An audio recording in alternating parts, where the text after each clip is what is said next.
Oke, baik. Terima kasih. Buat yang belum open kamera, silakan di-open dulu ya kameranya ya. Oke.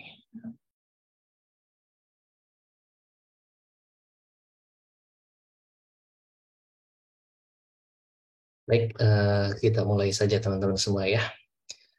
Bismillahirrahmanirrahim. Assalamualaikum warahmatullahi wabarakatuh. Waalaikumsalam warahmatullahi wabarakatuh. Suara saya terdengar jelas? Aman, Pak. Aman. Baik, teman-teman apa kabar nih semuanya nih? Alhamdulillah baik.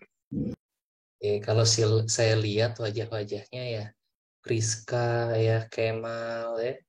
Ini udah mulai-mulai baterainya rada drop nih.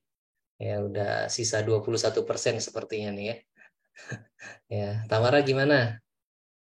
Ngabuburitnya main game nggak? Oh, enggak, Pak. Enggak. Kerjaan skripsi. Oke, baik teman-teman, kita semangatin diri kita dulu yuk. Semangat pagi! Pagi, pagi, pagi. Oke. Baik, saya ucapkan terima kasih teman-teman untuk eh, partisipasinya ya, bisa dan kerjasamanya akhirnya bisa terlaksana di sore hari ini. Jadi ceritanya kita ngabuburit hari ini ya. Mohon izin, ini saya menggabungkan dua kelas ya, kelas yang SI 02 dan 03 ya. Saya gabungkan dua kelas karena saya rasa ini bisa di-delivery secara bersamaan. Oke, nah hari ini saya jadikan Friska, izin ya Friska ya, jadi co-host dan Dias ya, jadi co-host ya. Jadi kalau misalkan ada yang nanti ketika saya memutuskan ada yang join, mohon untuk di-accept Friska ya dan Dias. Baik, Oke, Pak. Siap. terima kasih sebelumnya. Baik, teman-teman yang lain, tetap aktifkan kameranya selama perkuliahan berlangsung karena saya record ya. Hari ini praktikum baru satu kali ya kemarin ya? Iya, Pak. Oke, gimana praktikum yang modul satunya? Aman kah? Aman sih, Pak. Masih instalasi sama coba ngasih malware di VMbox-nya. Oke, kita review dulu modul satu ya. Biasanya ya penyakit kita tuh ya, hese inget gancang poho. Tahu nggak hese inget gancang poho? Coba Kemal, translasikan Temal. Hese inget gancang poho apa artinya Mal? Nggak tahu Pak, maaf Pak. Nggak ngerti. Jadi hese inget gancang poho itu susah ingat, ya, cepat lupanya.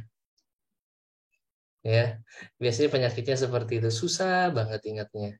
Lupanya tapi cepat. Nah, biar kita tidak lupa dengan apa yang sudah kita pelajari ya, kita review dulu di praktikum yang kemarin ya, yang di modul praktikum tentang computer security ya. Teman-teman semua siap-siap ya. Saya akan tanya secara random. Oke, mohon dipersiapkan. Langsung jawab ya secara spontan. Oke, saya ingin bertanya ke Raffi Francisca. Oke, the lucky number one. Raffi. Ini Pak, Oke, Vi, sehat Vi? Alhamdulillah Pak. Muslim Vi? Muslim Pak. Alhamdulillah. Itu nasi nasi dekat kumis dihilangin Seriusan dulu. Pak, hilang Pak. Puasa Ya, Pak, puasa Pak. Alhamdulillah masih. Alhamdulillah. Sip. Eh, mudah-mudahan sampai Lebaran kita online ya. Baru setelah Lebaran kita offline ya. Karena teman-teman mungkin ada yang pengen mudik, pengen di rumah dan lain sebagainya. Itu sudah oke dari koordinator. Vi, di kemarin di modul satu kan belajar tentang computer security. Iya Pak. Betul ya. Di sana Betul Pak. ada makhluk yang namanya malware, ada makhluk yang namanya Trojan, ada makhluk yang namanya ransomware. Ya, apa bedanya? Coba. Bahasa Raffi sendiri aja, jangan tanya ke ChatGPT. Kalau malware itu yang rusak, yang ngegangguin sistem pada komputer. Kalau Trojan itu yang ngamaninnya, Pak. Kalau satu lagi apa, Pak? Ya, Trojan yang mengamaninnya, maksudnya gimana nih? Bentar. Untuk apa ya? Trojan itu salah satu sistem keamanannya, Pak. Kalau malware itu yang rusakinnya, Pak. Malware ngerusak. Yang ngeganggu sistem kerja pada sebuah software gitu, Pak. Pada sebuah OS. Satu lagi ransomware itu apa? Eh, Tenang, tenang. Wajar mungkin lapar ya. Paham bentar. saya. Satu lagi apaan, Pak? Ransomware. Ransomware itu sama sih, Pak, perangkat perusak juga sih, Pak. Oh Oke, iya, jadi Trojan virus juga, Pak. Maaf, Pak. kesimpulannya malware, trojan, ransomware itu sama gitu ya. Sama, Pak. Iya. Tapi mungkin beda di fungsi, Pak. Mungkin beda di Ya, fungsi. It's merusakinnya okay. beda-beda tempat. Gitu sih, Pak. Rusiknya beda-beda tempat. Kita coba tanya ke yang lain ya, Vi ya. Vi, Raffi percaya sama siapa teman-teman di sini yang dijadikan kiblat atau reference? Yang mau aja deh, Pak. Jangan. Yang kamu percaya siapa? Siapa ya? Afifah. Aryo boleh deh, Pak. Aryo. Aryo, mana Yo? Aryo. Aryo. Ada Pak. Nah, Saya masuk nggak Pak? masuk Muhammad Aryo Ardiansah. Oke, wah, lagi di UK ya. Enggak Pak. Tidak nasionalis ya. Tidak cinta Indonesia, itu benderanya bendera asing ya. Oke, Aryo, boleh dibantu Raffi, apa bedanya malware, trojan, dan ransomware? Kalau bedanya mungkin dari cara jenis penyerangannya ya Pak. Soalnya kan mereka bertiga itu sama-sama virus. Nah kalau Bertiga. malware itu Bentar, sebentar. pernah aku alamin, dia itu kayak iklan gitu loh Pak. Terus kalau ransomware itu biasanya kalau virusnya kena di file kita, dia nge-lock file kita, itu biasanya dia minta imbalan. Terus kalau Trojan itu biasanya dia susupi salah satu software sih Pak. Itu sih Pak, jawabannya dari Itu aku. ya. Oke, semuanya merusak nggak?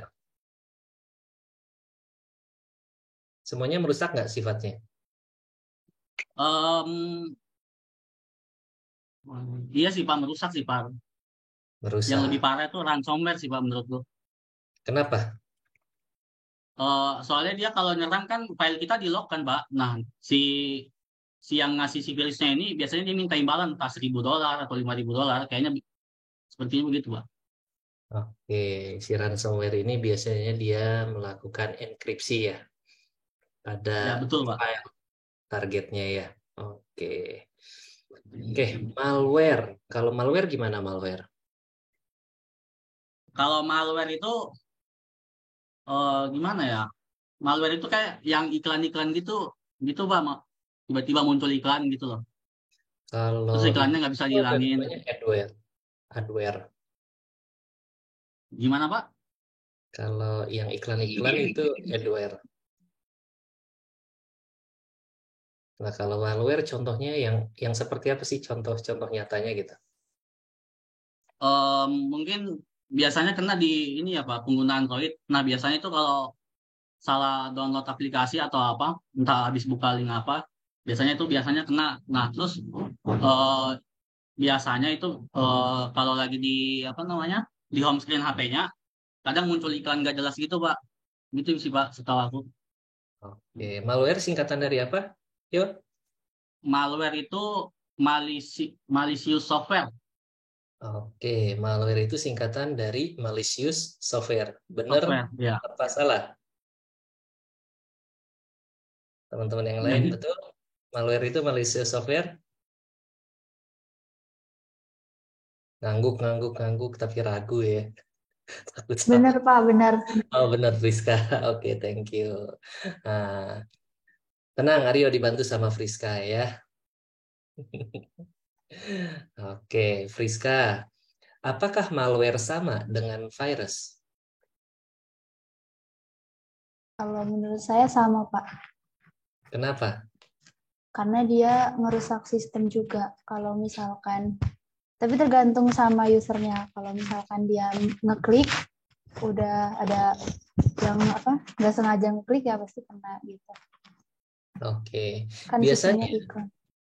Biasanya orang ya menyebutnya hanya dengan sebutan virus ya. Ketika ada sesuatu yang bermasalah dengan sistem operasi kita, ya orang langsung bilang, "Wih, ada virusnya nih." Ya. Komputernya terjangkit virus ya. Dan umumnya produk-produk juga diberi nama antivirus ya.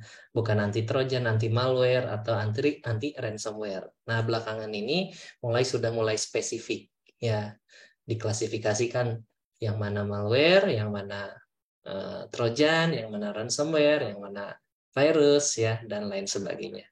Nah, betul tadi ya, malicious software itu singkatan dari malware. Dia istilah yang digunakan untuk menggambarkan semua jenis program komputer yang sifatnya berbahaya ya. Nah, jenis malware ini ada banyak. Betul? Ya, jenis malware ini ada banyak. Coba Raffi, ada apa aja sih jenis malware nih? Raffi, Aryo, dan Friska. Nah, duet trio nih ya. Jenis malware ada apa aja? Ada keylogger, Keylogger, terus ya Oke. Trojan horse. Trojan masuknya malware atau berbeda?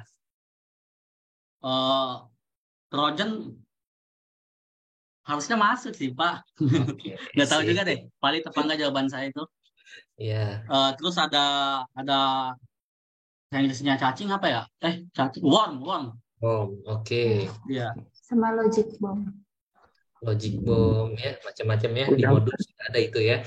Nah, jadi kita review saja bahwa malware ini ya yang paling umum yang beredar itu disebut dengan virus. Virus itu bagian dari malware ya, salah satu jenis malware. Kemudian betul yang Aryo sampaikan tadi ada worm ya. Kemudian ada adware yang iklan-iklan gitu, Aryo. Kemudian ada spyware ya.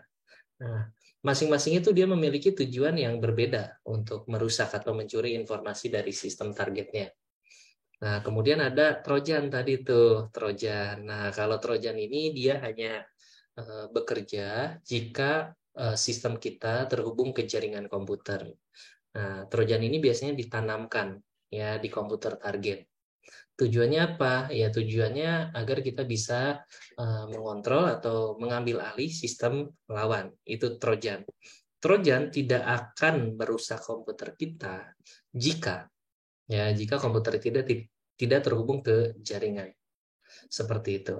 Nah, sepintas tentang ransomware. Ransomware ini merupakan suatu malware juga dia ya. Semuanya masuk dalam kategori malware yang bisa dibilang cukup bikin frustasi admin-admin IT. Kenapa? Karena komputer yang terserang itu biasanya filenya di-encrypt. Betul nggak? Ada yang pernah merasakan kejamnya ransomware? Boleh acungkan tangan. Yang pernah jadi korbannya ransom, terus dimintai tebusan, siapa? Yuk kita sharing. Yusak, jangan tutup dulu ya warung Padangnya. Yusak Surya deh. Yusak Surya. Ya, Pernah Pak. kena ransom? Kalau dari saya sendiri belum sih Pak, tapi kalau dari beberapa kenalan ada yang Belum ya. Oke, mau kena nggak? Ya, siapa tahu pengen kenalan sama ransom. Nanti mungkin di akhir-akhir pas lagi nyusun tugas akhir ya, skripsi, kena ransom. Wah, itu stresnya luar biasa. Mau bayar atau mau nebus itu takut nggak bisa didekrypt, nggak ditebus, file kita hilang semuanya. Seperti itu. Ya. Oke, nah ini ransomware, ini merupakan dia jenis malware ya, yang membatasi akses ke sistem atau data pengguna. Kemudian ya sesuai dengan namanya ransom ya, tebusan, minta tebusan. Ya kemudian Dia minta tebusan dalam bentuk uang biasanya. Uangnya bukan mata uang fiat money ya, tapi biasanya diminta dalam bentuk mata uang kripto. Nah, ya, biasanya minta ditransfer dalam bentuk wallet Bitcoin biasanya ya, atau cryptocurrency. Nah, ransomware ini seringkali disebarkan melalui email, teman-teman ya. Jadi dia menggunakan email medianya, ya email phishing, biasanya email-email palsu gitu ya, situs web yang tidak aman dan dapat menyebabkan kerugian besar tentunya. Ada beberapa organisasi atau perusahaan yang terdampak ransomware. Salah satunya ada kasus yang paling besar tuh apa tuh ya? Rumah sakit, saya lupa nama rumah sakitnya apa. Itu data-data pasiennya semua terenkrip, ya jadi nggak bisa kebuka sama sekali. Nah, gimana caranya agar kita terhindar dari yang namanya makhluk-makhluk tadi? Sederhana, pasangkan sistem keamanan di endpoint kita, di sistem operasi kita. Seperti apa? Minimal kalian melakukan update yang namanya, kalau pakai Windows ya, Windows Defender. Oke, minimal Windows Defender-nya aktif dan selalu melakukan update. Rasanya cukup. Pak, apakah kita perlu install antivirus yang lain di sistem operasi kita, khususnya Windows ya, kita ngomong Windows. Kalau hanya untuk personal, saya rasa tidak perlu. Saya rasa Windows Defender itu sudah sangat baik, ya lebih dari cukup. Tapi kalau teman-teman ini bekerja di sebuah perusahaan, contoh perusahaan perbankan lah ya, atau yang berhubungan dengan finance, itu kalian disarankan atau mungkin diwajibkan ya untuk menginstalkan antivirus yang berbayar. Nah, kan seringkali banyak yang bertanya, Pak, antivirus yang paling bagus apa sih? Ya, kan banyak sekali tuh antivirus. Masing-masing punya kelebihan dan kekurangan. Tapi saran saya antivirus yang terbaik itu adalah antivirus yang berbayar dan kalian harus selalu melakukan update. Ya, seperti itu. Mudah-mudahan itu cukup ya untuk yang apa tadi tuh, malware, trojan, dan ransomware. Oke, thank you Aryo, Raffi, dan Friska. Untuk prakteknya gimana kemarin? Apakah ada kendala?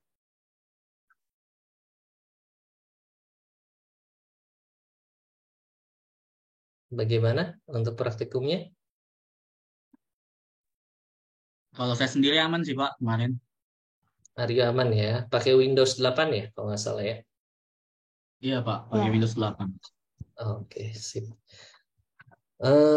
Oke, rasanya cukup untuk yang kemarin. Di minggu ini ya, ini kita gabungkan juga, kita padatkan materinya dengan yang kemarin yang saya berhalangan hadir. Jadi nanti praktikum berikutnya kalian akan praktikum tentang enkripsi. Nah, waktu pertemuan terakhir bertemu dengan saya tugaskan teman-teman untuk menonton sebuah film yang berjudul apa? Rahman Dilan Saukani, Imitation Game, Pak. The Imitation Game. Sudah ditonton, Rahman? Sudah, Pak. Oke, gimana? Boleh ceritakan ceritanya, filmnya? Singkat aja. Singkatnya itu, jadi ceritanya, kan waktu itu lagi Perang Dunia. Terus waktu itu, Yang keberapa tuh? 2 kalau nggak salah, Pak. Kedua ya. Oke, sip. Kemudian? Itu perangnya dari Inggris lawan Jerman. Terus dari Jermannya itu punya alat buat komunikasi gitu. Namanya Enigma. Dan di sana ceritanya dari Inggrisnya itu berusaha untuk memecahkan alat itu. Oke. Enigma ini punya negara mana? Jerman, Jerman ya. Yang berhasil memecahkannya? Inggris. Inggris. Ya, berapa lama dia memecahkan enkripsi tersebut? Maaf Pak, lupa kalau itu. Lupa ya. Teman-teman yang lain? Kemal mungkin? Isi pas saya izin off cam. Oke, silakan. Waktu saya nonton, saya ingat saya 3 bulan, Pak. 3 bulan ya. Kalau saya sih lupa memang berapa lama. Jadi silakan ditonton kembali. Yang pasti itu butuh proses beberapa kali tuh ya. Kalau saya lihat di film ya, saya juga udah rada-rada lupa-lupa pokok mungkin ya movie-nya. Bukan lupa-lupa ingat. Jadi dia tuh kasakusuk ya untuk memecahkan kode tersebut. Nah, saat itu ya mungkin hal ini masih menjadi hal yang baru teman-teman. Beda dengan sekarang, dengan bervariasinya enkripsi, tools-tools untuk enkripsi. Ya, jenis algoritmanya juga sangat banyak saat ini ya.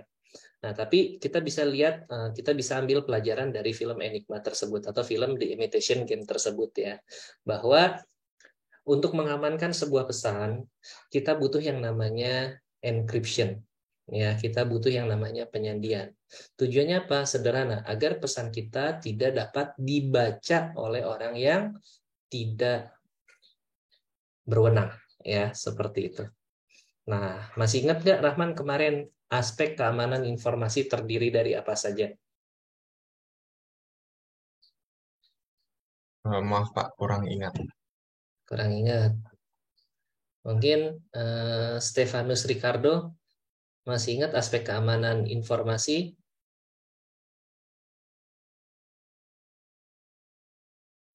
Iya Pak. Masih ingat nggak kemarin aspek Keamanan itu keamanan ada confidentiality, confidentiality, integrity dan availability. Oke, availability. Oke, Rahman, apa saja Man? Ini Pak, yang CIA itu. Confidential, CIA. Integrity, Availability. Oke, confidentiality, integrity, dan availability. Terkait enkripsi, itu dia mengamankan aspek yang mana? Confidential. Confidential. Kenapa confidential? Karena kan dia sesuatu yang rahasia, jadi dia diamankan. Oke, karena berhubungan dengan yang namanya privacy ya atau kerahasiaan ya, bahwa pesan tidak boleh diketahui oleh orang yang tidak berwenang seperti itu. Oke. Nah, berbicara masalah enkripsi, yuk kita buka modul 2 terlebih dahulu untuk pengantar. Setelah itu kita masuk praktikum. Mudah-mudahan kekejar ya. Hari ini kita sampai jam 10 malam. Ya. Jangan-jangan ya. Sampai jam setengah 6 aja tenang. Ya. Atau jam 5 lah mudah-mudahan beres. Oke, saya akan share screen dulu untuk modul 2-nya teman-teman semua. Share screen modul 2. Oke. Tolong untuk di ini ya, diingatkan kalau misalkan ketika saya menjelaskan suaranya keputus-putus atau slide-nya tidak muncul. Sudah muncul belum slide-nya? Sudah, Pak. Sudah, Pak. Oke, good. Ya, bentar.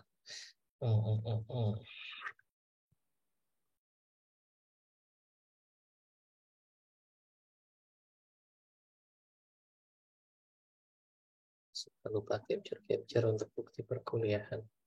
Sebentar ya.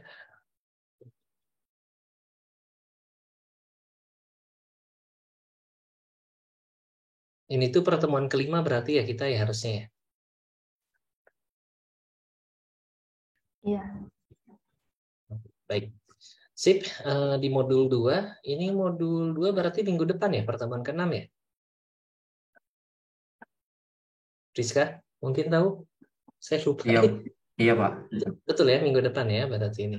Oke, jadi nanti kalian akan belajar tentang yang namanya encryption ya. Nah, di modul 2 ini kalian akan mempraktekannya. Cukup panjang ya dan cukup banyak makhluk-makhluknya ya. Tapi untuk yang ini belum update yang 2023, masih 2022. Nanti silahkan ditunggu saja dari aspeknya untuk yang terbarunya. Tapi nggak akan beda jauh ya. Jadi di tujuan praktikumnya kalian akan memahami konsep dari encryption teknologi dan secure socket layer atau SSL ya. Kemudian kalian akan mengetahui perbedaan antara ya ada 2 jenis enkripsi ya. Kita sering sebut dengan sebutan yang pertama ini symmetric key dan yang kedua asymmetric key. Bedanya apa? Untuk yang symmetric key ini kuncinya kunci tunggal. Ya, jadi kunci untuk mengenkripsi dan melakukan dekripsinya itu sama. Ya, berbeda sama yang asimetrik ini. Ya, kalau yang asimetrik dia ada private key sama public key. Mungkin yang teman-teman sering ngelihat belakangnya kalau di download tuh private key itu ada extension .pem .pem ya, seperti itu. Dan ketiga, ya kalian akan memahami penggunaan dari OpenSSL yang nantinya akan kita coba terapkan pada web server ya, biar jadi dari HTTP menjadi HTTPS ya. Alat bantunya, nah di sini ada PC laptop, kemudian sistem operasi Kali Linux yang terbaru saja. Ya saran saya menggunakan Kali Linux yang paling baru itu versi sebentar. Saya coba share screen-nya yang full ya. Bentar, full screen. Screen 1. Oke. Nanti kalian silahkan download Kali Linux.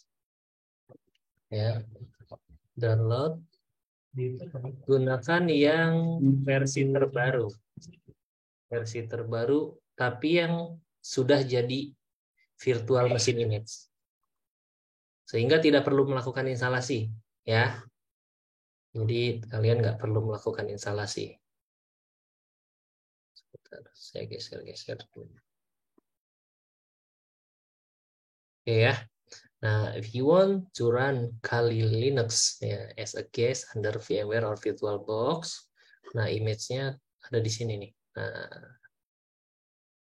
kalian nanti download, yang di-download yang mana, pastikan ambil yang versi 64 bit, lalu nanti pilih yang VirtualBox yang ini.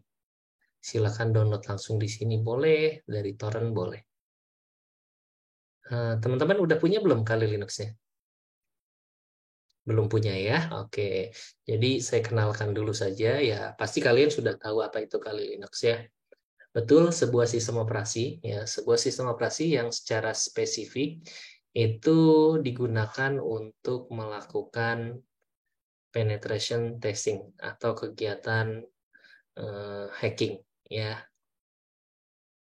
Nah, what is Kali Linux and what is a penetration testing distribution? Di sini dijelaskan ya. Jadi Kali Linux itu adalah sebuah distro Linux. Ya, basisnya kalau dulu berubah-berubah. Kadang ada ngambil dari basisnya Red Hat, kadang ngambil dari basisnya Debian, ya berubah-berubah. Tapi akhir-akhir ini Kali Linux banyak ngambil basisnya basis Debian, sama seperti Ubuntu, distro Ubuntu. Jadi kalau teman-teman yang sering pakai Ubuntu nggak akan kesulitan untuk menggunakan Kali Linux. Ya, banyak sekali produknya ya. Kalian bisa jalankan ini menggunakan VirtualBox.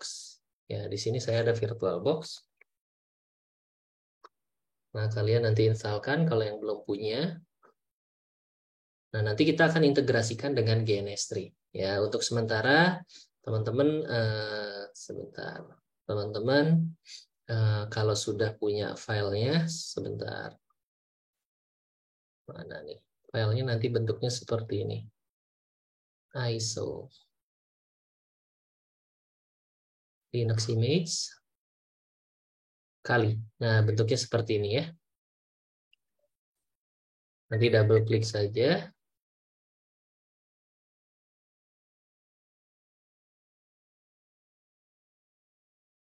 Mana? Oh, memang ke kanan. Nah, ini dia. Nah, nanti ada dua bentuknya seperti ini ya. Yang pertama ada extension VirtualBox Machine Definition dan kedua Virtual Disk Image. Ya, kalian hanya double klik yang biru ini saja, kotak biru. Nanti dia akan masuk, kemana masuknya? Akan masuk ke sini. Nih. By the way, share screen saya kekecilan nggak?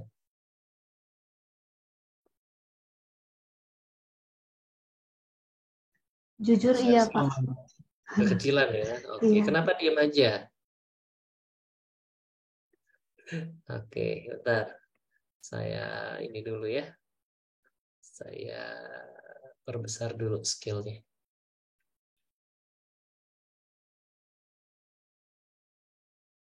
Oke. Sip.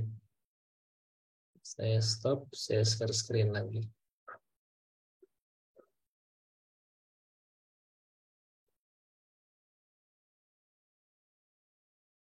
Oke, sudah lebih besar?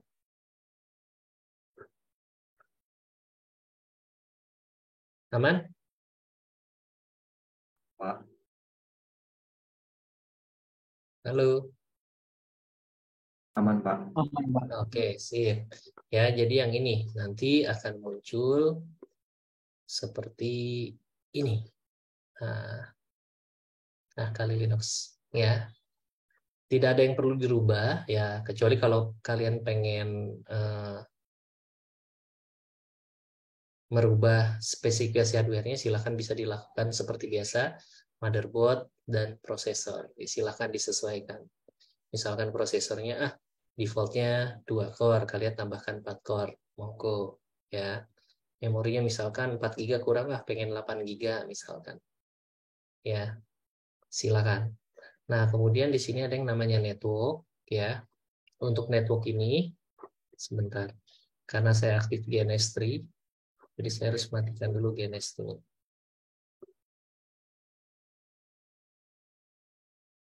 Oke. Untuk networknya, secara default dia ada di NAT. Artinya apa? Artinya sistem operasi kalian nanti akan bisa terhubung ke internet, tapi bukan menggunakan adapter yang ada di interface fisik kita. Ya, dia menggunakan adapter yang ada di virtual mesin kita. Nah, kalau kalian ingin menggunakan IP yang didapatkan dari Wi-Fi atau internet kabel yang kalian miliki, itu pilihnya bridge adapter. Silakan. Mau connect-nya kemana? Mau ke Wi-Fi atau mau ke kabel? Nah, dalam hal ini saya menggunakan yang NAT. Ya, kalau sudah, oke, nanti kita jalankan.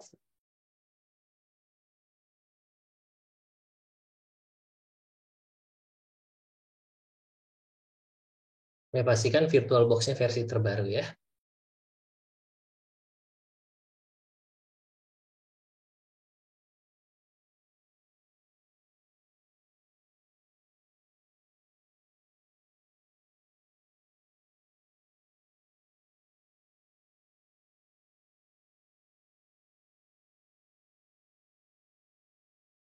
Oke, kali.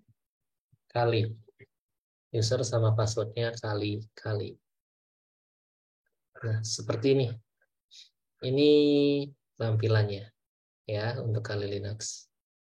Nah, kita cek apakah kita sudah terhubung ke internet atau belum. Kalau kita lihat di sini, Ethernet network-nya disconnect. Kalau kalian mengalami hal seperti ini, nggak usah panik. Ya, cukup dicek di kanan bawah di VirtualBox-nya. Warnanya kalau abu-abu seperti ini, kalian klik kanan, pilih Connect Network Adapter. Artinya belum terhubung. Tapi umumnya sih langsung biru ya, karena saya sempat pakai untuk lab yang lain, makanya mati. Kalau sudah seperti ini, nanti dia akan berubah. Yang tadinya abu-abu akan menjadi warna putih seperti ini. Kalau sudah, kita buka terminalnya. Kita coba cek if config. Oke, kita dapat IP nih, 2.5. Coba kita ping ke google.com.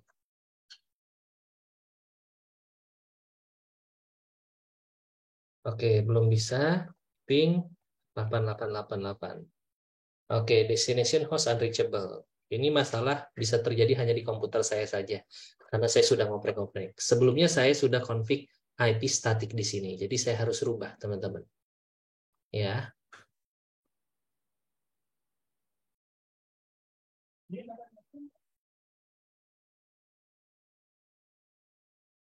Edit connection. Wire.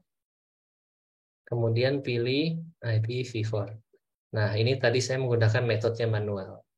Jadi karena kita tadi menggunakan NAT, jadi silakan teman-teman pilihnya automatic DHCP. Kalau sudah save, ya, kemudian oke, close. Kemudian perlu kita disconnect dulu, lalu connectkan kembali, hubungan kembali. Kalau sudah, kita cek IP-nya. Harusnya bukan dapat yang 25.5 ya, harusnya berbeda.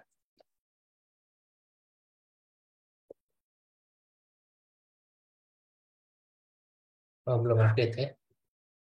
Tunggu. Kita cek kembali. Ini. Oke. Sudah. Oke, saya cabut dulu deh ini ya. Metodenya otomatis. Oke, kemudian save. Sudah. Kemudian kita disconnect. Kemudian hubungkan kembali. Saya matikan dari sini aja deh.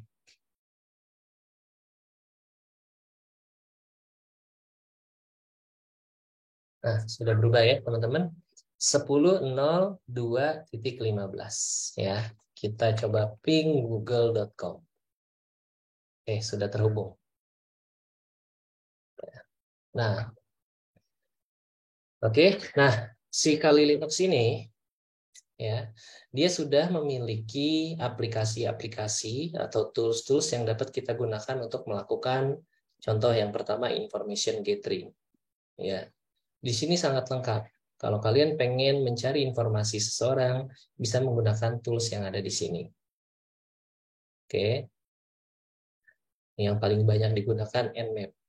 Ya, kalian bisa ngelihat port mana saja yang terbuka, terus yang vulnerable-nya yang mana aja, bisa kita gunakan Nmap.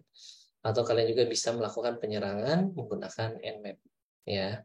Kemudian ada vulnerability analysis. Ya. Ini juga digunakan untuk melakukan fase-fase enumeration, fase-fase information gathering, melihat apa saja nih yang vulnerable di korban kita atau di komputer target kita.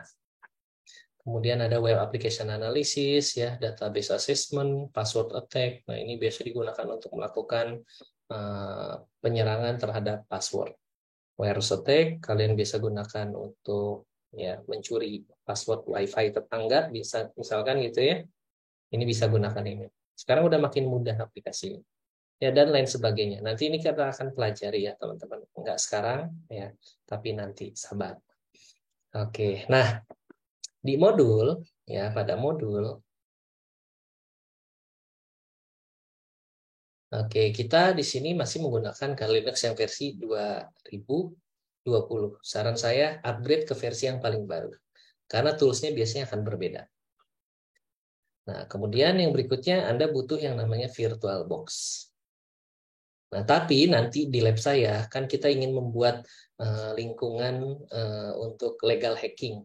Jadi kita perlu alat dan bahan tambahan lainnya. Ya, untuk mensimulasikan teknik serangan. Ya, biar kelihatan topologinya. Kalau tadi kan kita menggunakan VirtualBox, ini nggak kelihatan. Cuman kelihatan hanya Kali Linux-nya saja. Topologinya nggak kelihatan kan? Kelihatan nggak topologinya? Nggak kelihatan. Ya, ini nggak kelihatan topologinya. Ya, jadi perlu tools lain untuk menggambarkan topologinya. Seperti itu. Nanti kita akan coba ya. Kemudian, kenapa ya? Mau pakai campuran gitu, tepung memang NP. berkaitan campur. Iya, kalau ada, kalau pakai yang itu yang tadi. Nah,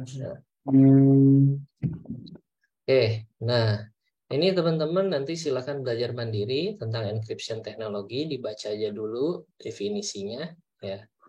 Nah, di sini ada tipe algoritma kriptografi ya. Ada symmetric key encryption yang tadi saya jelaskan, itu jenisnya macam-macam. Sederhananya symmetric encryption itu kunci untuk nge-enkripsi dan kunci untuk membukanya itu sama ya. Sebuah file yang belum terenkripsi itu disebut dengan nama plain text. Awas jangan tertukar. Sebuah file yang sudah berubah bentuknya atau yang sudah disandikan itu disebut dengan ciphertext. Nah, sebuah file yang tadinya bentuknya plain text menjadi ciphertext itu masih bisa dirubah kembali menjadi plain text dengan cara dilakukan proses yang disebut dengan decryption. Ya, kunci untuk menguncinya, mengenkripsinya, dan kunci untuk melakukan decryption-nya itu sama. Nah, contoh-contoh untuk yang simetrik ini macam-macam, teman-teman.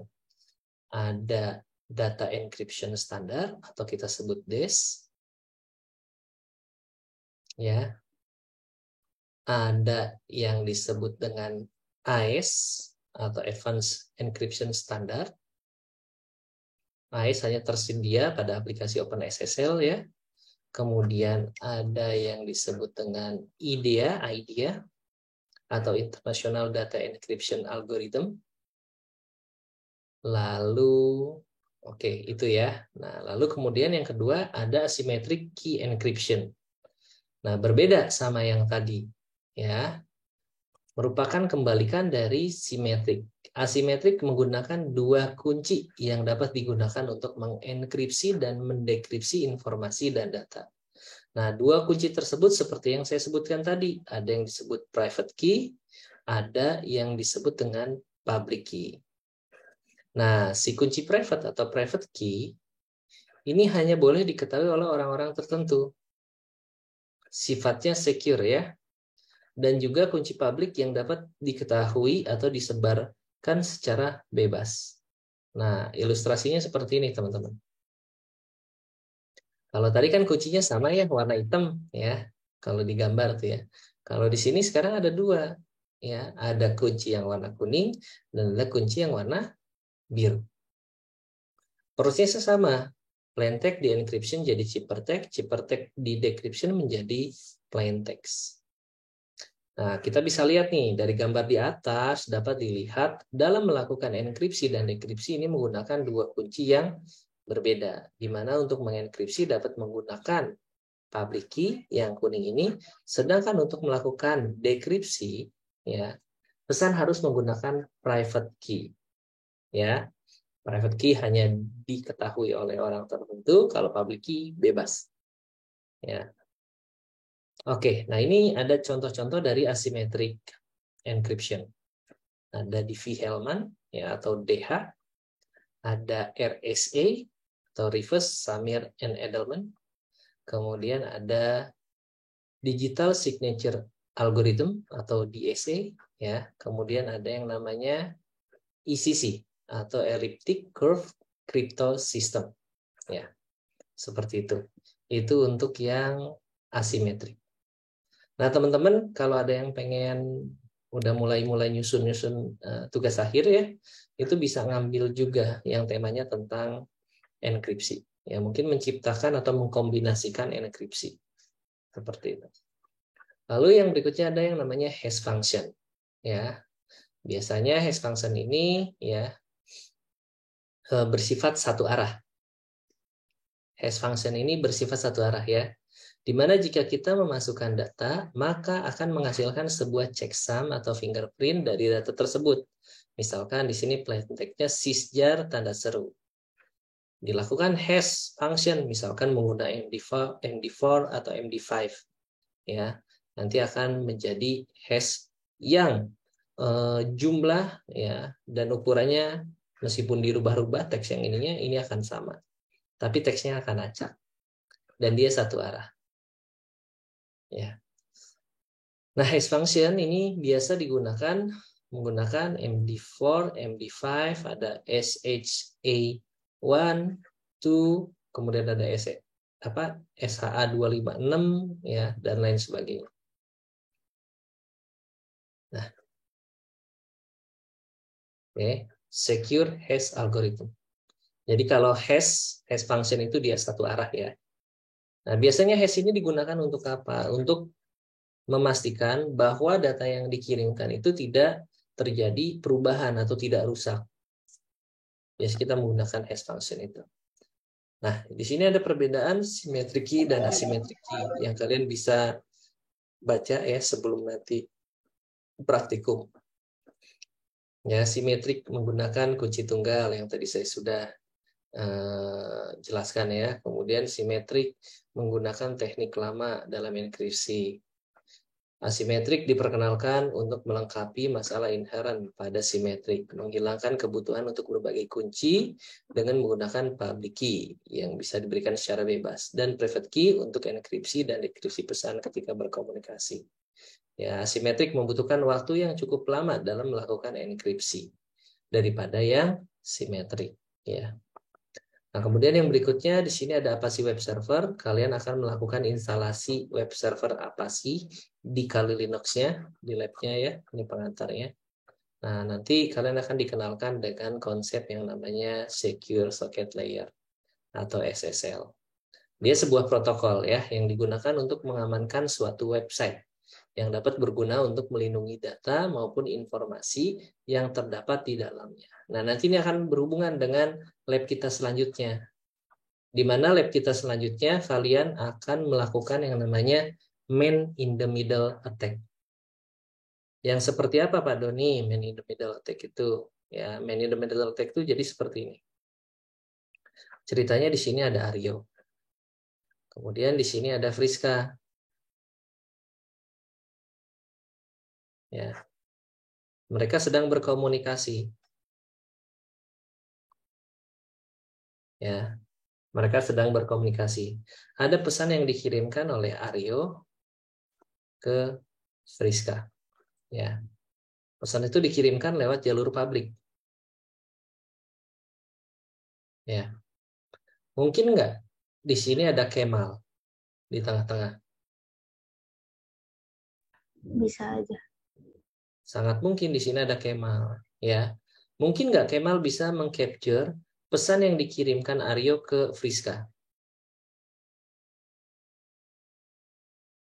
Sangat mungkin teman-teman.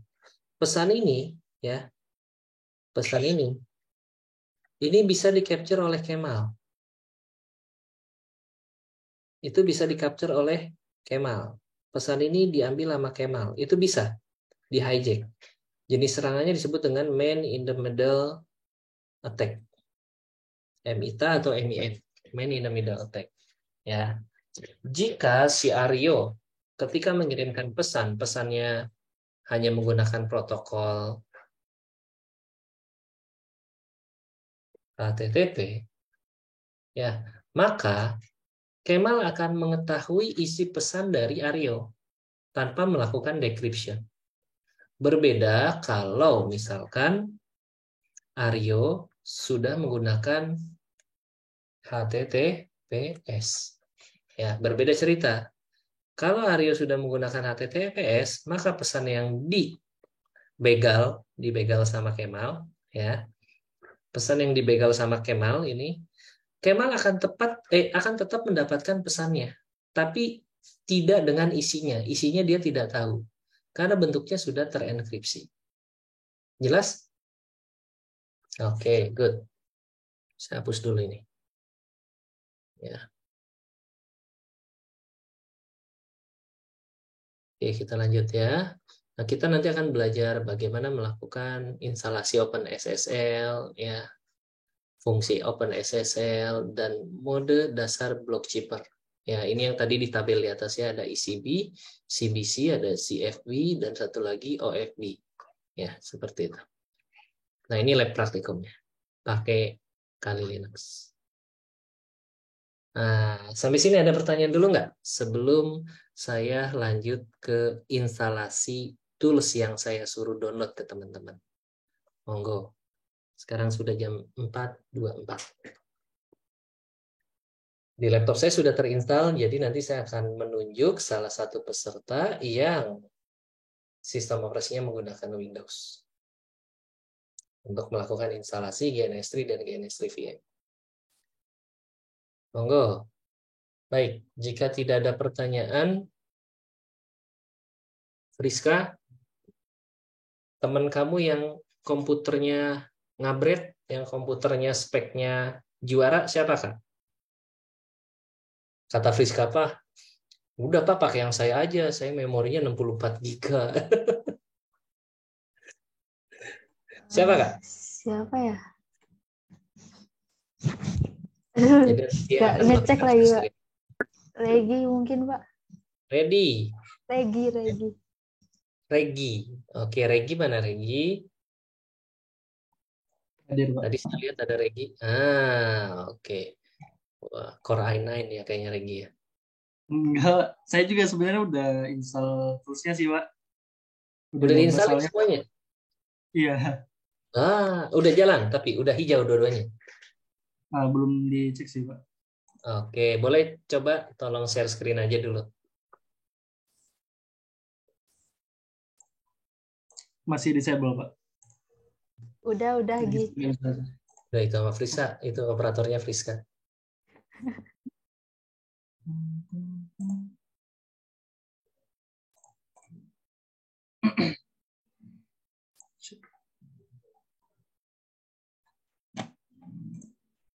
Oke, ini baik. Regi, boleh dibuka file kebutuhannya, di show ke teman-temannya. Oke, sip. Nah, jadi nanti kita tuh butuh 3 buah file. Yang pertama ada GNS3 untuk desktopnya. Nah, yang itu ya betul. Kemudian yang kedua kita butuh GNS3 VM yang paling atas. Ya, yang ketiga kita butuh VirtualBox.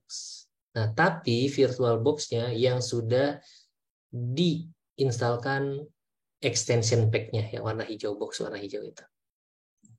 Oke, good. Nah, sekarang kita coba cek satu persatu yang sudah dilakukan oleh Regi ya. Regi boleh dibuka dulu VirtualBox-nya, Gi.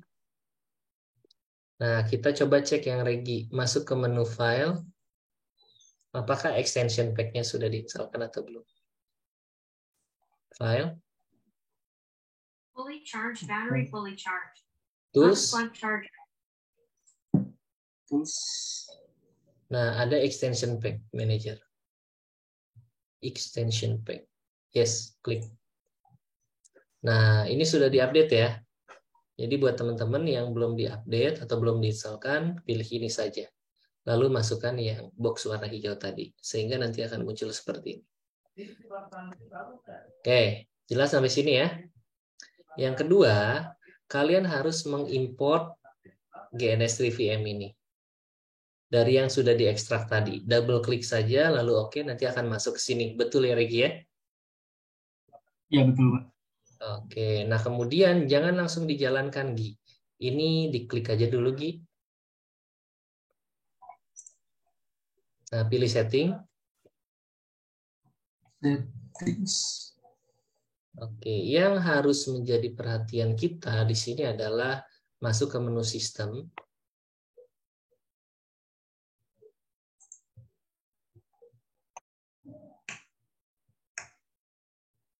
Lalu pilih prosesor. Nah, di sini masih abu-abu kan ya? Iya, Pak. Teman-teman, karena kita membutuhkan virtualisasi dalam virtualisasi, posisi si enable nested vt-min-x/amdv ini harus kondisi terchecklist. Nah, bagaimana caranya untuk melakukan pengaktifan atau aktivasi si enable nested vt ini? Saya tugasin atau didemokan ya? Enaknya teman-teman mau nyari sendiri atau di pandu di sini? Demo, Pak. Langsung demo aja. Langsung demo aja ya. Oke, silakan masuk ke Windows Explorer lagi. Ini ceritanya kita melakukan hack ya. Karena di beberapa komputer itu bisa langsung diaktifin aja di checklist. Khususnya di yang prosesornya AMD Ryzen. Oke, arahkan ke drive C, program files, Oracle. Yang mana? Yang ada rekomnya. Nah, itu ya, Oracle. Masuk Oracle. gitu, Pak. VirtualBox. Nah, klik yang ini, ambil pad-nya, klik aja, klik kanan, copy. Silakan buka command prompt.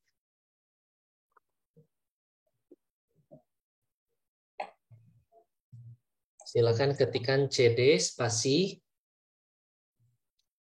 Klik kanan. Enter.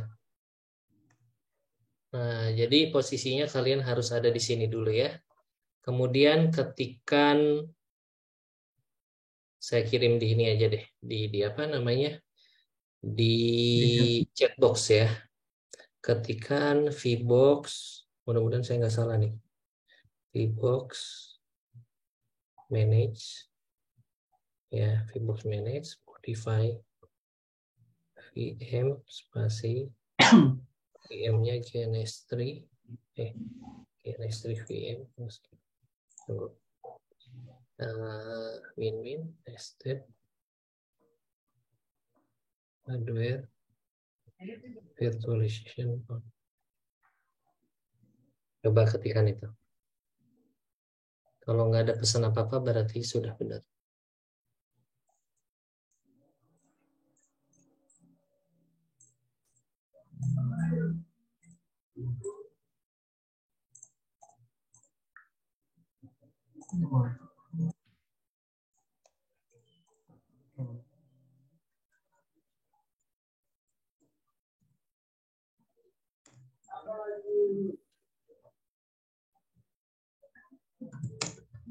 Coba.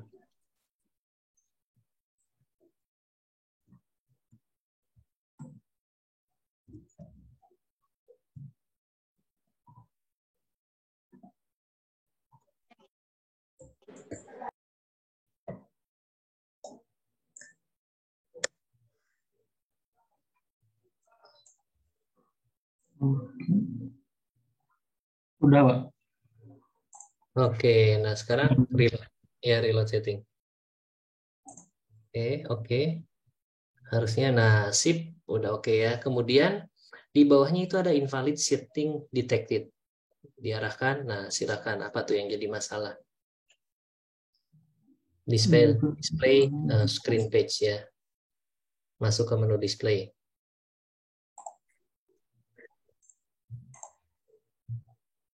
Screen-nya katanya apa tuh tadi di bawah?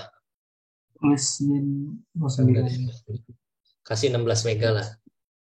Beli tamat 10. 32 aja deh. 32 mega. Sabar. Setting dulu, masih ada error itu. Tuh.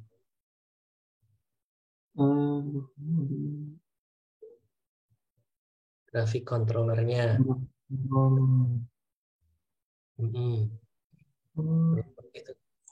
Bukan. Tadi di menu yang tadi. Itu. Yang di bawah. Nah. Mintanya tadi VM SPG. Oke, sip, udah hilang ya. Errornya udah hilang ya. Oke, kalau sudah klik OK. Sip. Oke saja, Regi. Nah, kalau sudah sekarang buka GNS3-nya. Yang gambar bunglon.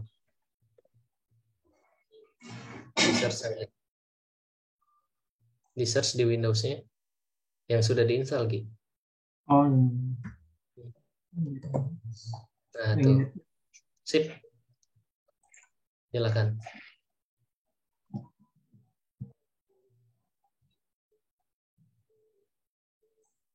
Ya, ditunggu ya. Boleh diperbesar, Gi?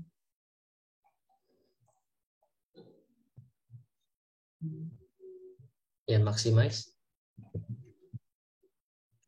Nah, kita tunggu sampai dia connect ke local server. Sehingga di sini ada server yang aktif. 1 buah. Nah, silakan name-nya kasih nama KSI sesi 5 misalkan. KSI week 5 misalkan. Atau sesi 5. Oke. Nah, ini project kita yang pertama. Oke.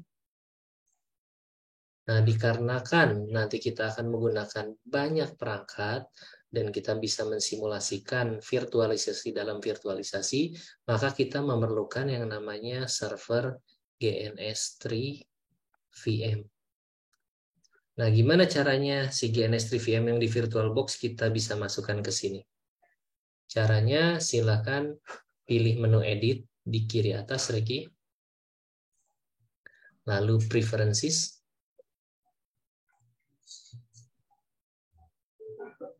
Kalau sudah, pilih server. Oke, lalu sorry, bukan server, maksudnya di bawah server. Ya. Kemudian silakan di enable di JNS3 VM-nya. Nah, nanti di sana ada virtualization engine, Anda pilih yang VirtualBox. Oke. Nah, dia otomatis ya nge-get dari VirtualBox ya. Yang lain-lainnya abaikan, lalu klik OK.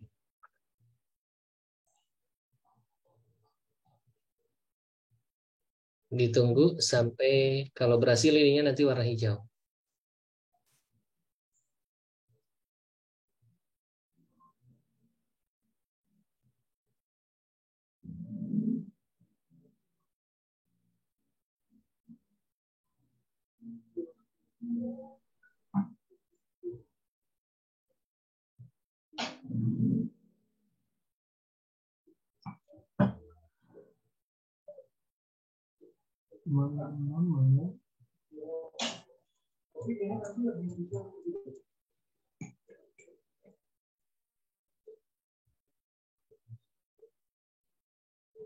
Teman-teman yang lain bisa sambil coba ya.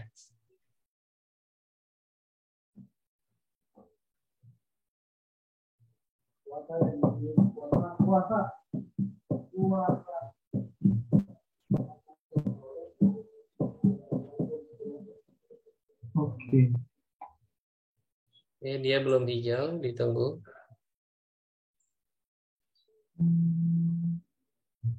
Oke. Oke ya. Ini sudah hijau, artinya sudah aktif JNS VM-nya. Nanti kita akan punya dua alam, ya, alam di local server yang GregSG ini, kemudian yang satu lagi alam virtualnya yang VM. Oke, dengan JNS VM ini nanti kita bisa menambahkan beberapa perangkat atau appliance ke dalam lembar kerja kita. Jadi nanti di sini kita akan bisa buat topologi yang nantinya bisa kita konfigurasi. Misal kita menambahkan di sini router MikroTik. Di sini kemudian kita tambahkan router Cisco. Di belakang Cisco kita pasangkan switch. Kita melakukan VLAN misalkan. Lalu di sini ada sebuah server, ya. Misalkan servernya server CentOS. Lalu di sini kita bisa masukin Kali Linux. Ya. Kemudian di sini kita bisa pasangkan internet dan lain sebagainya. Itu gambarannya aja dulu ya. Gambarannya aja dulu. Untuk langkah pertama ya. Untuk langkah pertama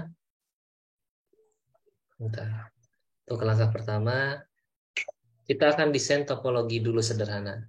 Regi, boleh dibantu sama teman-teman yang lainnya.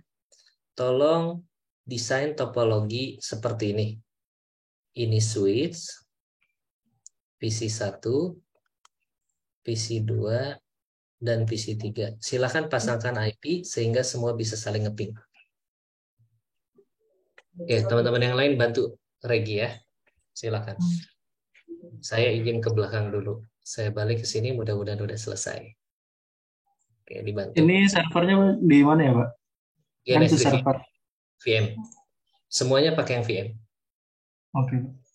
Oke, saya tinggal dulu ya, Gia. Dibantu sama teman-teman ya. Oke. Switch.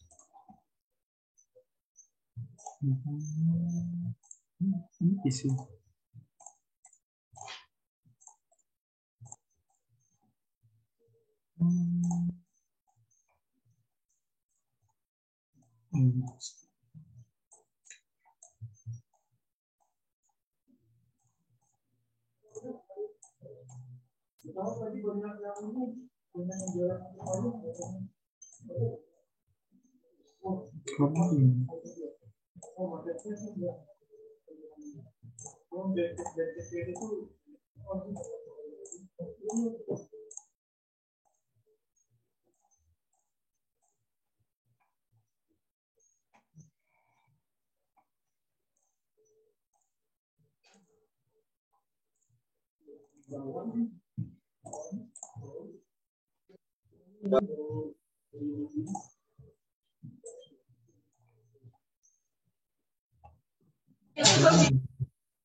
Di mana setting itemnya?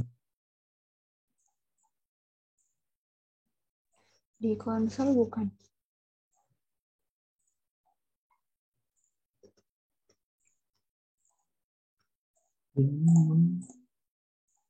Auto store. Tadi di Switch ada yang PC yang Switch ya. Tadi ada konsol juga di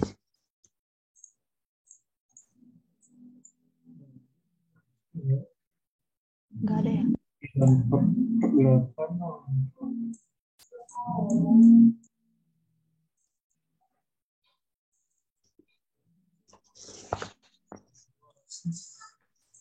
Di mana IP-nya?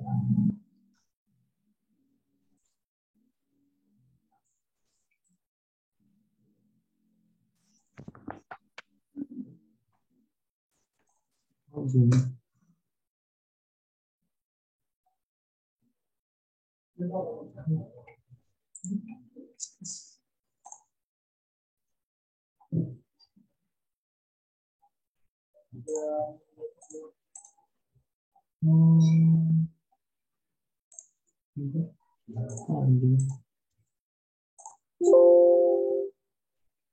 Oh,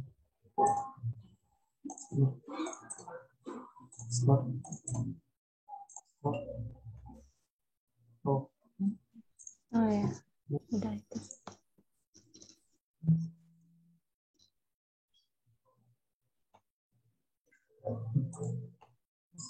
stop.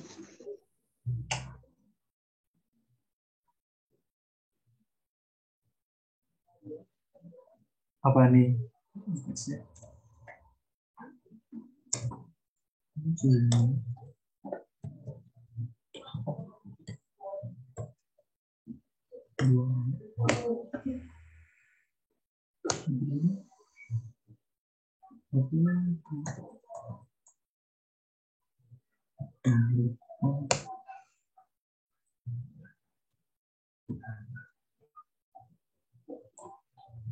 Langsung IP spasi alamat IP-nya.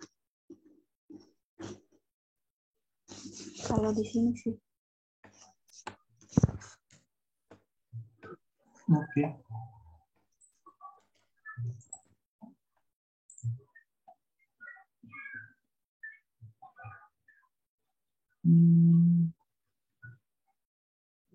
Nggak berubah.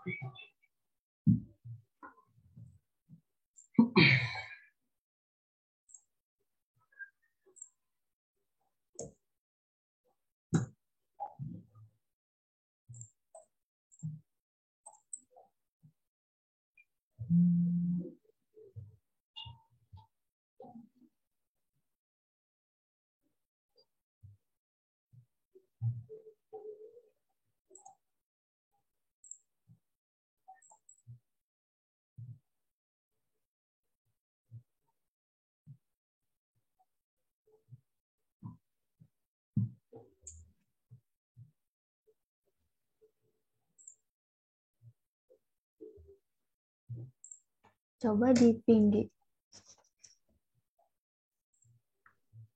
Gimana? Di ping di CMD-nya. CMD-nya di mana? Yang tadi. Tadi di mana ngetik?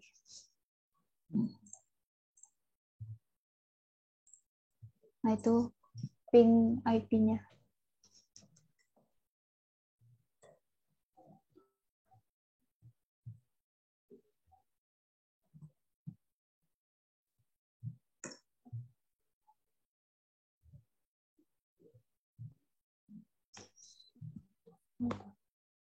Belum ya?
Ping pakai prefix. Tadi pakai prefix nggak?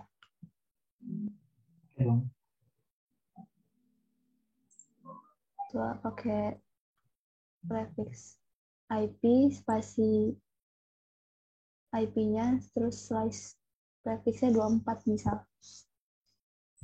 Udah ada. Hah?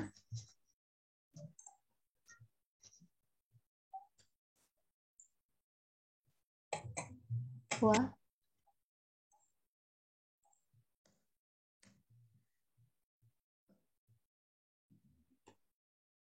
Iya, di situ.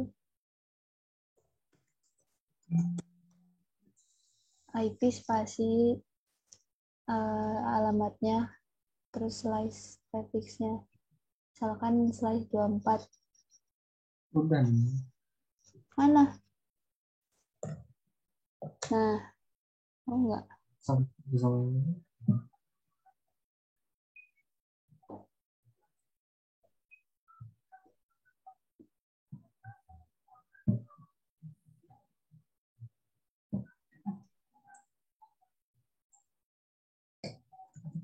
Tapi itu komennya duplikat. checking. Ngecek kalau ada dulu atau enggak. Apa sih?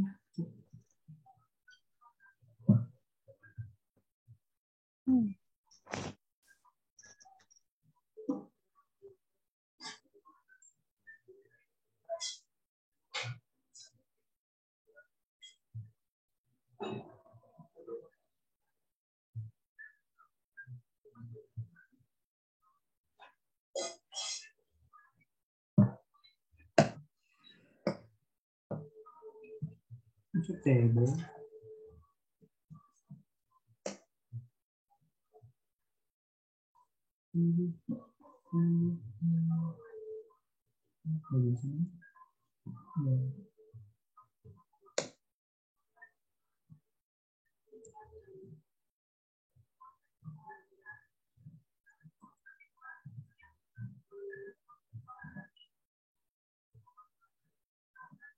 Jadi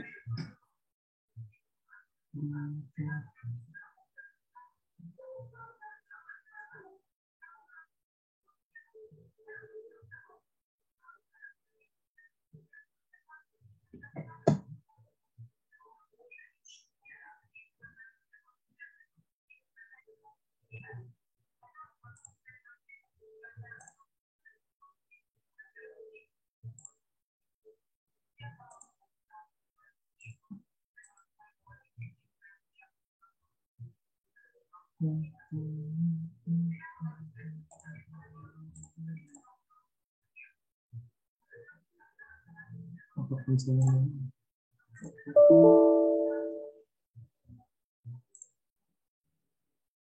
Oke.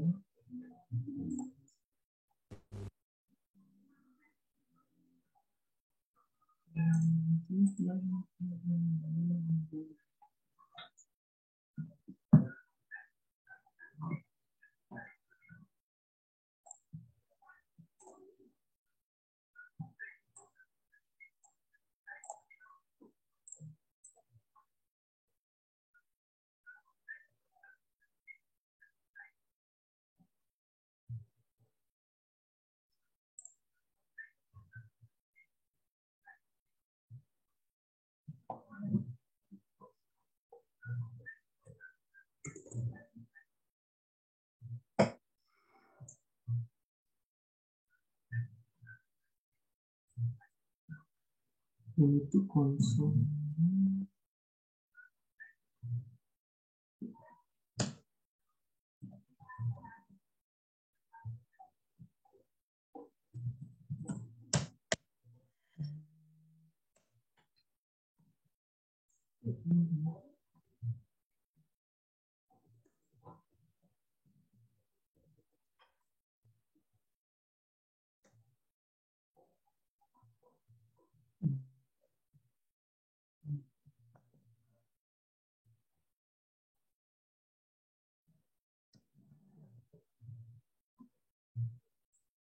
Gimana? Give up? Nggak bisa. Tadi saya coba IP apa ganti IP-nya cuma di topologi di sini nggak berubah juga. Oke. Iya, memang kalau untuk yang di topologi summary-nya nggak akan berubah, Regi. Oh. Dia hanya berubah di VPCS-nya aja. Coba konsol PC1. Kamu kasih IP berapa itu?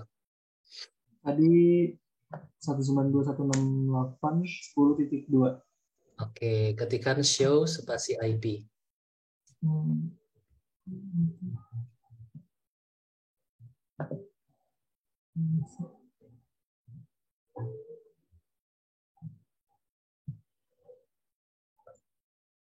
Show spasi IP.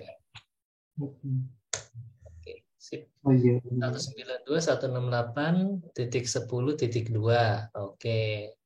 Berarti yang PC2-nya 10 titik berapa? Coba tuh ada sebelahnya di tabnya. Nggak usah ditutup. Sebelahnya ada tab PC2. Show IP. Belum, Pak. Oh, ya udah pasangkan 10.3 misalkan. /24. Oke. Sip. Kalau sudah di show, cek show spasi IP. Oke, silakan di ping dari PC2 ke PC1. Misalkan coba dulu.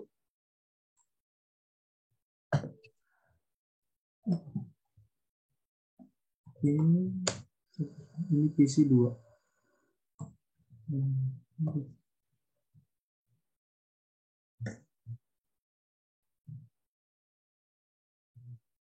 PC2.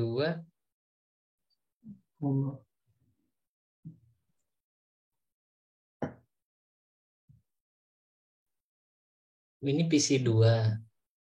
Iya, yang 3.3. Bingung ini IP-nya saya jadi nambah 1 ya. PC1 2. Oke, coba kamu lihat topologinya. Close, minimize saja. Ini switch ya, switch PC1, PC2.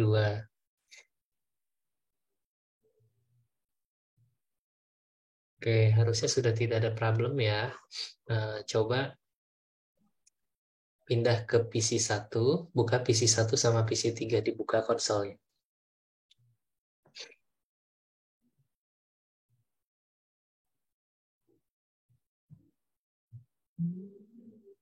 Yang saya set dulu ya, Pak. PC3 setting dulu.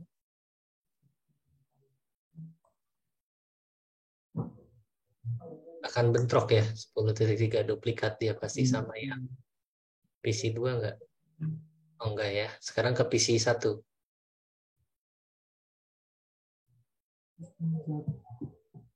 PC1-nya pasangkan 10.1.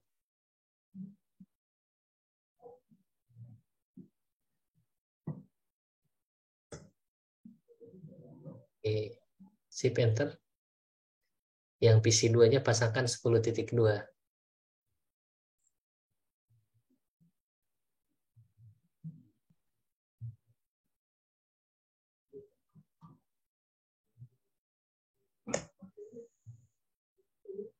Digunakan tuh.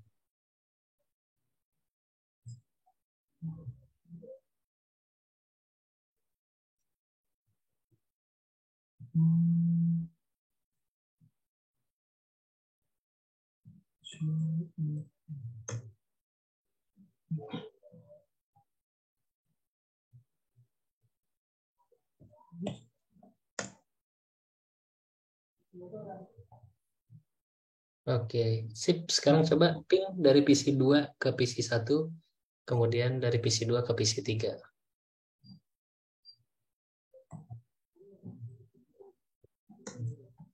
Oke, berhasil ke PC 3.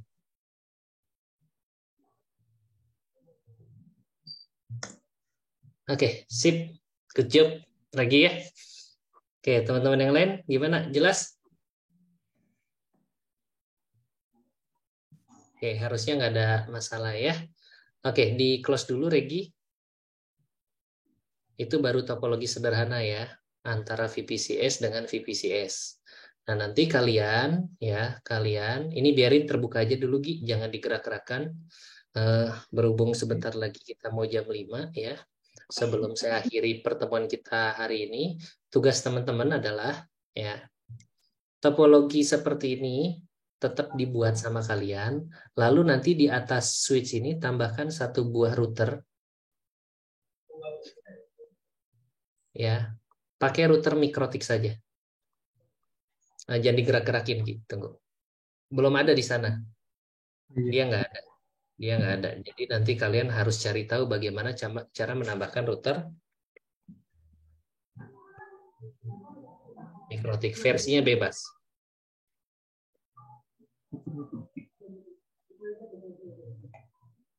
Ya. Lalu setelah itu, ya jadi silahkan kalian ingat-ingat, pasang sebuah koneksi internet atau ISP. Ya. Tugas akhirnya adalah buat semua PC ini bisa terhubung ke internet.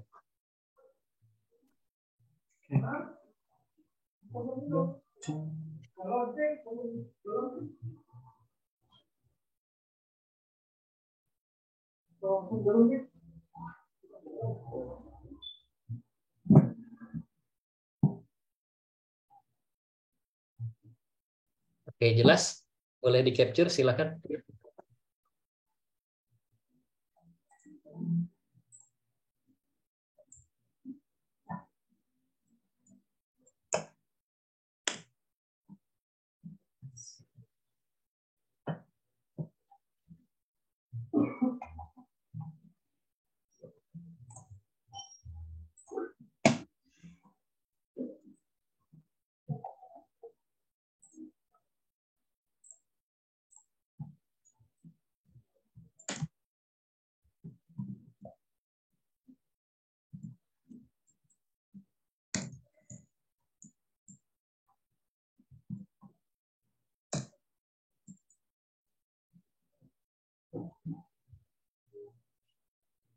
Saya sudah bantu forward ke ini. Forward ke grup ya.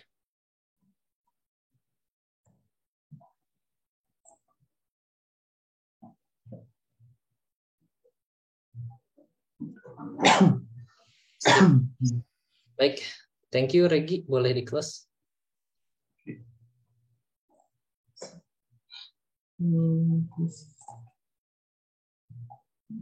Oke, baik. Teman-teman gimana? Gampang atau susah, Regi? Tricky sih, Pak. Tricky aja kan ya? Nggak Iya. sulit. Tricky saja. Itu Kalau kalau saya kira tadi bakal berubah di topologi tadi, Pak. IP-nya. Enggak berubah di sana. Hanya di mesinnya saja. Itu contoh yang berjalan dengan lancar. Tapi teman-teman yang lain silahkan dicoba. Terkadang enggak berjalan mulus seperti yang Regi lakukan. Nah, ketika ada masalah silahkan kalian discuss. Oke, sebelum saya tutup, kalian juga pastikan mau mempersiapkan untuk buka puasa ya. Udah jam 5. Ada yang ingin ditanyakan? Monggo.